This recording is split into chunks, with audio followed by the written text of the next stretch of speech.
Nossa, que loucura é essa? Isso é a queda livre. Mas o que é queda livre? Vamos analisar.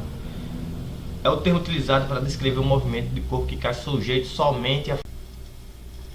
Mas o argumento principal está nesse somente.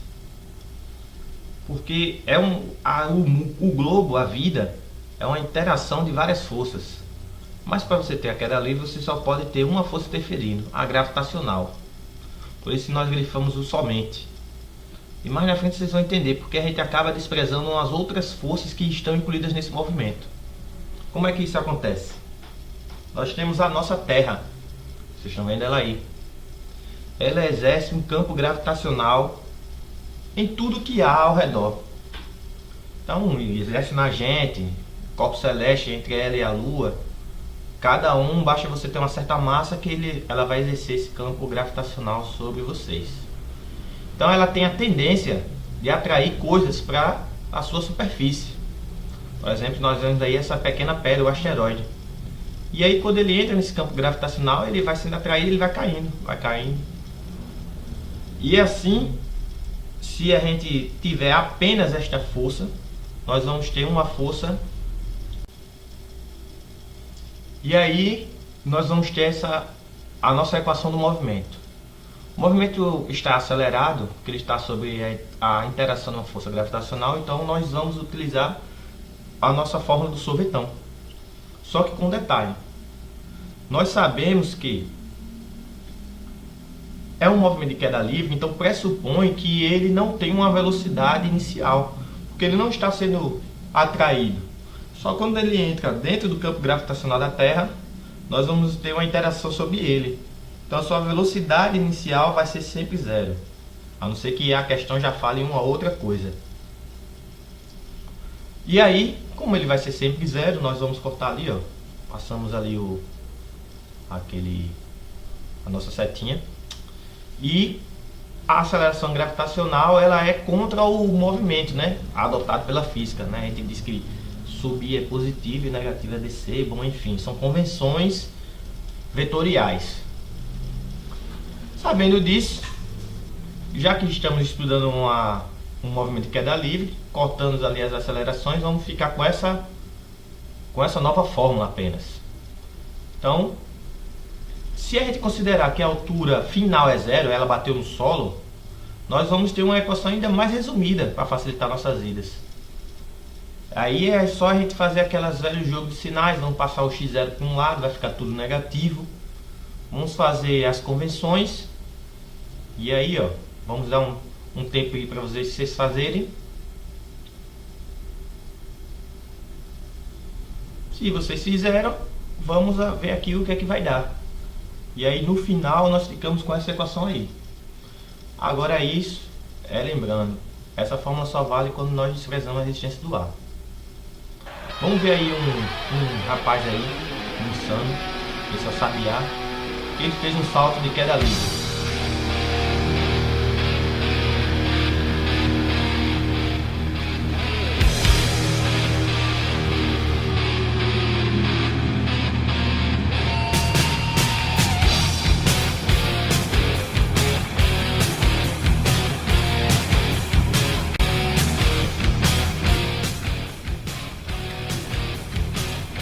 Bom, vocês veem aí que no momento do salto, Sabiá obviamente é muito maluco, pulou sem paraquedas, mas existe uma posição ideal para eles ficarem, que é essa posição reta, que é a posição que tem o maior superfície de contato com o vento. Quando vocês vão ver aí que quando ele agrupa o corpo, logo na saída, quando ele sai um corpo um pouco mais agrupado, você vê que a queda é bem mais rápida do que quando ele está com o corpo mais solto. Quando ele vai agora, você vê que ele abre o corpo, mas ele não fica posicionado de frente para o vento. Isso é muito relevante para o movimento de queda livre, porque a gente não, na vida real o ar existe, a atmosfera é muito importante. Isso vocês vão entender daqui a pouco. Mas você vê que o campo gravitacional da Terra faz com que o Sabiá caia, né?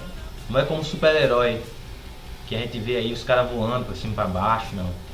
ele sempre será atraído para o chão e de forma acelerada. Você vê que ele está em repouso no avião, está parado, está seguindo o movimento do avião pela lei da inércia, e aí quando ele sai, ele cai automaticamente. Se a gente olhar de lado, a gente vai ver o movimento horizontal. Mas vamos fazer uma questãozinha aqui. O Sabiá pesa 70 kg e fez um salto de 12.000 pés. Qual o tempo que o Sabiá vai cair no solo? Vamos pensar um pouco. Ele tem 70 kg. Isso influencia? Não sei, vamos ver.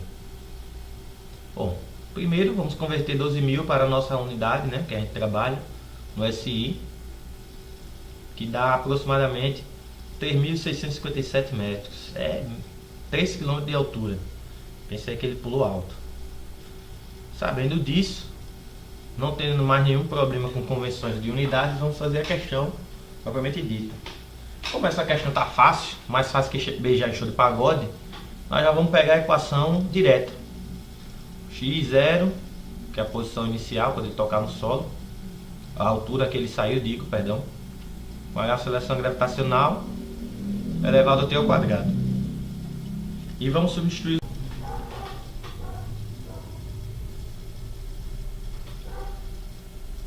Nós temos aqui, ó, setinha para o lado. Vamos colocar aí o valor de x0, que é a posição que ele saiu, como vocês veem aí.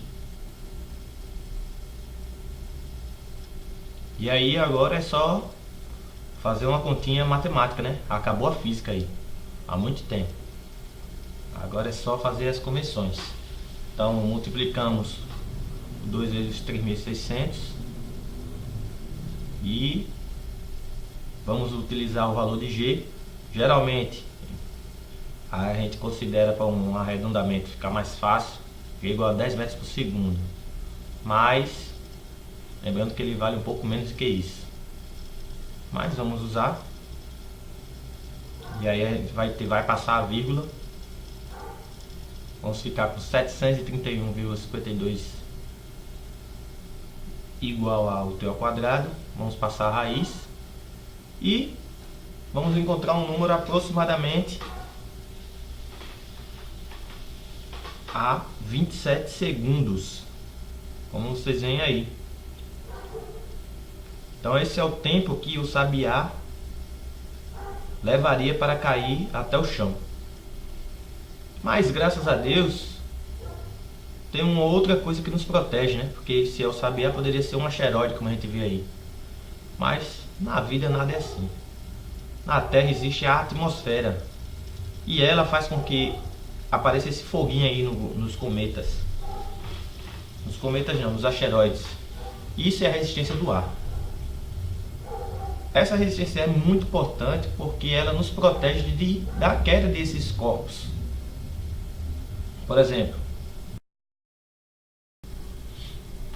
quando caem algumas pedras, geralmente elas não tocam nem o solo, elas se consomem nesse ar. Por quê? Porque a resistência não é uma força de atrito, é uma força de resistência imposta pela atmosfera ao movimento desses corpos. A atmosfera é um fluido.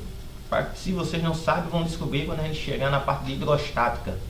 Mas o ar, a água são fluidos, e os fluidos são resistentes ao movimento. Logo, tá aí a formulazinha da força da resistência. Temos esse K e esse V ao quadrado.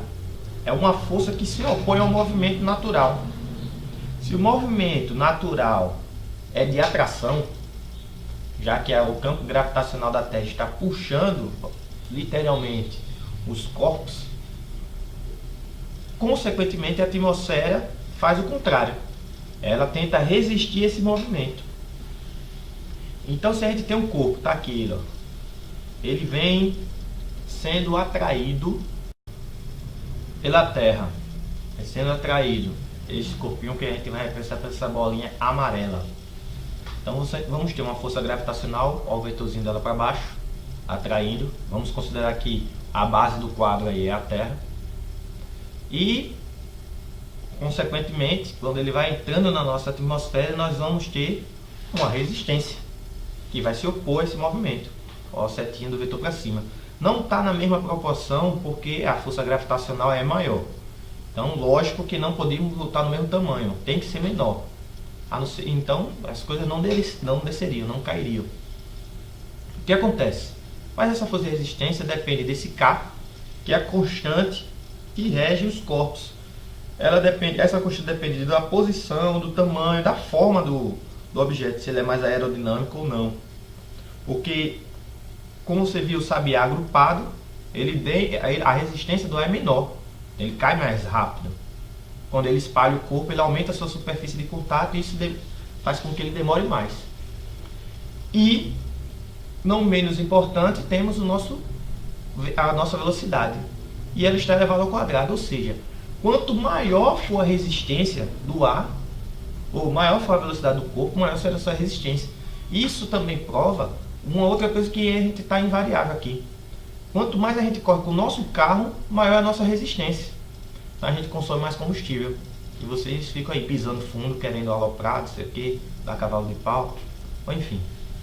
Mas, olhando direitinho, ó, a queda livre e a resistência do ar, elas não dependem da massa do movimento. Isso é irrelevante para esse tipo de movimento de queda livre. Um corpo pode ter 1000 quilos ou não. Ou ser uma pluma. Cairia igual. Mas vamos ver aí, ó, a resistência do ar salvando a gente. Isso aconteceu de verdade lá na Rússia. O cometa caindo na nossa Terra. Ele não chegou a tocar o solo, mas com uma força violenta.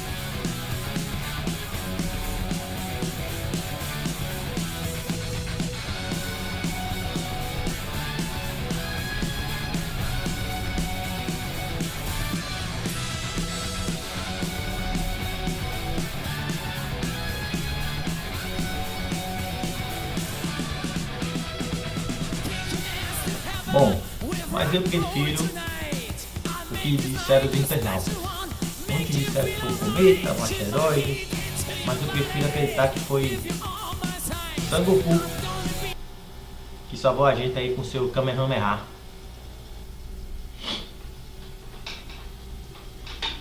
Bom, essa cena é a cena do filme Os Vingadores, a Era de Ultron.